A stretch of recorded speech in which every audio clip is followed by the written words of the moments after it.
Bonjour les amis et bienvenue sur ma chaîne. Aujourd'hui, nous allons analyser la sortie de Chiroma qui défie le gouvernement en place. Pour ceux qui ne sont pas au courant, Paul Biya va être déclaré dans les prochains jours vainqueur de ces élections avec environ 52,5% de voix. Et Chiroma viendra deuxième avec environ 38%. Donc ici, là, c'est au peuple de se battre pour imposer la volonté populaire. Si le peuple a peur de sortir, comme le peuple a l'habitude d'avoir peur, le régime passera en force. Les gens de la diaspora, j'ai entendu, je pense, Boris Berthold a dit qu'il y avait des ressources qui étaient en train d'être mises en place pour pouvoir soutenir ceux qui vont sortir, manifester violemment contre le régime en place et on va les payer 100 000 le mois pour qu'ils puissent avoir assez d'argent pour pouvoir soutenir leur famille. Mais en contrepartie, il faudra qu'ils sortent manifester. Et Morgan Palmer est aussi sorti hier, il a dit que tant pis pour le policier ou le militaire qui sera trop zélé. S'il tire ou bien brutalise l'enfant de quelqu'un, on va l'identifier dans les heures ou bien dans les jours qui suivront. Son enfant à lui sera aussi brutalisé. Si c'est la mère de quelqu'un, sa mère aussi sera brutalisée. Si c'est la femme de quelqu'un, sa femme aussi sera brutalisée.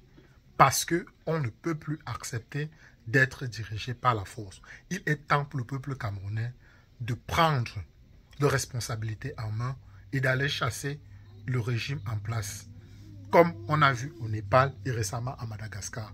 Sans plus vous faire attendre, écoutons et analysons la déclaration de guerre de Issa Chiroma au gouvernement en place. Nous serons au rendez-vous de l'histoire. Cette fois-ci, le peuple ne sera pas trahi. Cette fois-ci, les Camerounais défendront leur voix. Vous avez entendu? On dit cette fois-ci, les Camerounais défendront leur voix. Donc pour ceux qui pensent que un Dieu descendra sur terre pour pouvoir libérer les Camerounais, mettez d'abord ça de côté. C'est vous, peuple camerounais, qui allez sortir et défendre votre voix. Le plus facile serait que la population de Yaoundé se lève. Ce sera très rapide de mettre un terme au régime de Paul Biya. Mais si les gens de Yaoundé ne veulent pas se lever, les autres villes du Cameroun peuvent se lever, paralyser l'économie du Cameroun. Les gens comme la France et d'autres investisseurs comme les Chinois qui sont au Cameroun seront forcés de sortir et de demander à Paul Biya de partir. Parce qu'après tout, c'est l'argent qui gouverne le monde. Si le business ne marche pas, ils seront obligés de pousser Paul Biya à partir. Donc voilà les deux stratégies qu'il faudra mettre en œuvre pour faire partir le régime. Il est hors de question que cette année, on laisse ces gens-là nous voler une nouvelle fois 7 ans. Continuons. Nous ne permettrons plus que la volonté populaire soit confisquée comme par le passé. Monsieur le Président sortant, vous êtes encore en fonction. Mais je suis désormais, par la volonté du peuple, votre vis-à-vis. Vous avez un bilan. Moi, je corrigerai ici. Issa Chiroma n'est plus vis-à-vis de Paul Biya. Issa Chiroma a été élu. Donc Paul Biya doit partir. Il n'est plus président. Même si on va tout le titre président, va toujours rester. Peut-être en fonction de ça qu'il dit qu'il est son vis-à-vis. Mais Paul Biya n'est plus le président du Cameroun. Il ne peut pas passer par force. En tout cas, pas cette fois-ci. Le peuple ne pourra pas laisser ça. Moi, j'ai un programme. Vous avez gouverné pendant 43 ans. Moi, je viens proposer 3 à 5 ans de transition pour reconstruire ce qui a été détruit sous votre règne. Ça, c'est magnifique. Vous savez que moi, j'ai été très prudent sur la chaîne pendant longtemps. Et quand j'ai entendu parler de transition, et aussi, je me demandais toujours comment est-ce que Chiroma allait faire. Parce que je savais qu'il n'allait pas être déclaré vainqueur. N'en déplaise à d'autres personnes qu'on a entendu que non, cette fois-ci, ils ne peuvent pas ne pas déclarer Chiroma vainqueur. Les gens ont tendance à oublier que nous vivons dans une dictature camouflée en démocratie. Il n'a jamais été que Chiroma ou bien quelqu'un d'autre allait gagner les élections au Cameroun. Moi, j'ai toujours su, et j'étais toujours prudent parce que j'étais prudent à 2 niveaux. Le premier niveau, c'était que comment est-ce qu'on doit faire pour récupérer le pouvoir aux gens là? Parce que je savais que Chiroma n'allait pas gagner.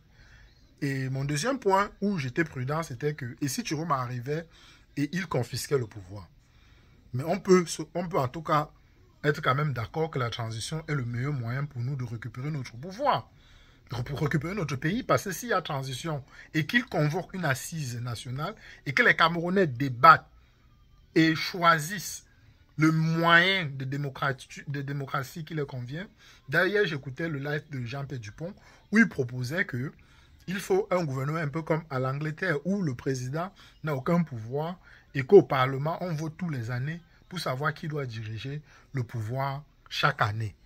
Et on sait aussi que Alain Foucault avec son Mansard qui venait proposer. Donc, et on a le professeur Maurice Kamto, le droit, qui propose peut-être quelque chose de différent. Donc, les Camerounais pourront s'asseoir, discuter et trouver un moyen qu'ils pensent que ça conviendra au peuple. Et puis, on va présenter ça au peuple. Le peuple doit voter en signe de référendum. Si le peuple n'est pas d'accord, le peuple vote que non, nous ne sommes pas d'accord avec ce moyen de gouvernement. Et puis, ils vont encore retourner réfléchir à notre moyen qui conviendra au peuple. Donc, c'est très excitant, le programme, en tout cas de transition, que Issa Chiroma est en train de proposer aux Camerounais. Et je m'y vois là-dedans. Mais pour que mes doutes puissent être complètement écartés, c'est quand on sera là-bas en train de débattre et discuter de quel type de gouvernement ira au peuple camerounais. C'est en ce moment que je vais pousser un ouf de soulagement. Mais pour l'instant, on ne peut pas déjà se projeter. Il faut déjà réfléchir sur comment est-ce qu'on va chasser ces gens-là. Et Chiroma propose, avec ses alliés qui sont Morgan Palmer et Jean-Pierre Dupont, de créer un gouvernement à Garoua où ils auront une constitution, où ils auront un parlement, probablement de l'armée, et je ne sais pas comment est-ce que les résultats finiront. Seul l'avenir nous dira. Continuons d'écouter et d'analyser son discours.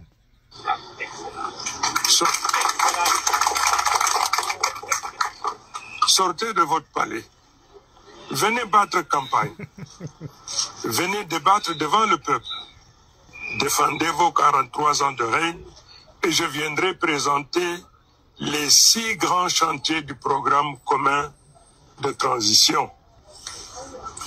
On sait aussi que Paul Biya ne sortira jamais, il méprise les Noirs en général, même pas les Camerounais, les Noirs. Vous n'avez jamais vu Paul Biya donner une interview à un Noir.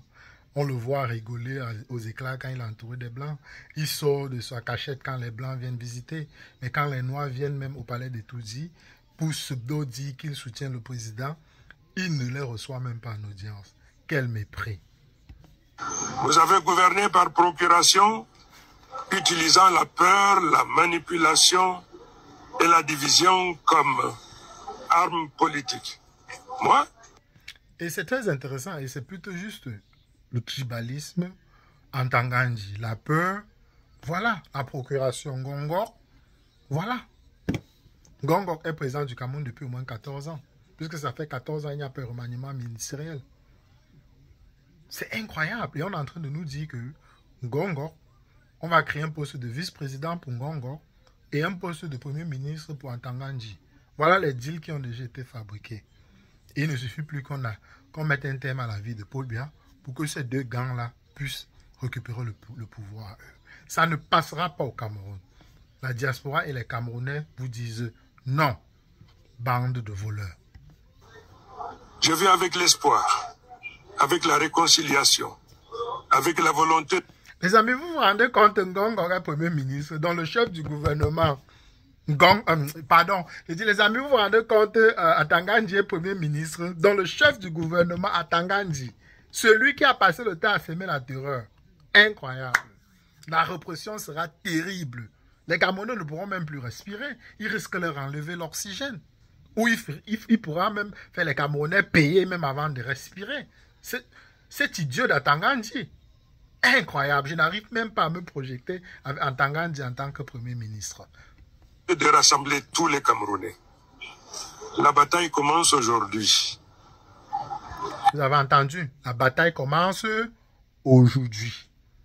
Donc, il a déjà appris que on va déclarer qu'il a perdu les élections et il met directement son plan de création d'un gouvernement parallèle en activité comme Alassane Ouattara avait fait en 2010. Donc maintenant, il faut faire maintenant le jeu de diplomatie, trouver maintenant les alliés qui vont s'allier avec Chiroma et apporter les outils diplomatiques à Chiroma pour pouvoir forcer Paul Biya à partir. Donc voilà le jeu de combat, de coq qui s'annonce au Cameroun. Si le peuple camerounais ne joue pas sa partition. Je vous le dis clairement, je ne perdrai pas cette bataille, car je marche avec le peuple. Il ne perdra pas cette bataille. Donc, le peuple qui a trahi Maurice Kamto, maintenant, Chiroma croit en vous, peuple. Et la diaspora, comme j'ai dit, mettra un fonds pour soutenir tous les combattants qui se battront pour la liberté du Cameroun. Et quand on vaincra le régime, je suis sûr que le gouvernement de Chiroma a prévu une certaine récompense pour ces vaillants combattants qui se battront pour la justice et la libération de notre pays. Car ce sera la victoire du peuple. À mes frères et sœurs de l'opposition, à la société civile, à la diaspora, je vous tends la main. On accepte. Laissez vos rancunes. On a rien laissé, papa. Oubliez vos querelles passées. On a laissé. Le Cameroun n'a pas besoin de division. L'heure est au Il a chassement. besoin de victoire. On est au chassement. L'heure n'est plus aux égaux, ni aux ambitions personnelles. Nous avons un seul objectif. Chasser. Libérer le Cameroun du système qui l'étrangle depuis 40 ans. Libérer le Cameroun du système qui l'étrangle depuis 40 ans. Et je vous le dis. Donc, voilà notre objectif. Je vais m'arrêter ici, là. C'est une partie de son discours, mais je pense qu'il a tout dit. L'objectif aujourd'hui doit être de chasser Paul Biya et son clan. Quand on va chasser Paul Biya, on va voir après. Et de la même manière qu'on a chassé Paul Biya, on chassera Chiroma s'il ne respecte pas ses engagements. Mais la première victoire, c'est de chasser Paul Biya et on va avoir énormément de confiance et ça fera en sorte à ce qu'on n'aura plus peur d'aller combattre Issa Chiroma si jamais il s'avère qu'il veut s'éterniser au pouvoir ou mettre aussi son clan au pouvoir. Mais je ne crois pas que c'est ce qu'il veut faire, mais il est toujours prudent d'être prudent. Mais au moins, il faut d'abord remporter ce premier combat contre le clan Biya pour pouvoir engager énormément de confiance et pour pouvoir aller lancer probablement ou pas un potentiel combat si Issa Chiroma décide de nous trahir. Mais pour l'instant, ne parlons pas de trahison. Donc voilà un peu ce que je voulais partager avec vous aujourd'hui les amis. Prenez tout soin de vous et on se retrouve très rapidement dans une prochaine capsule.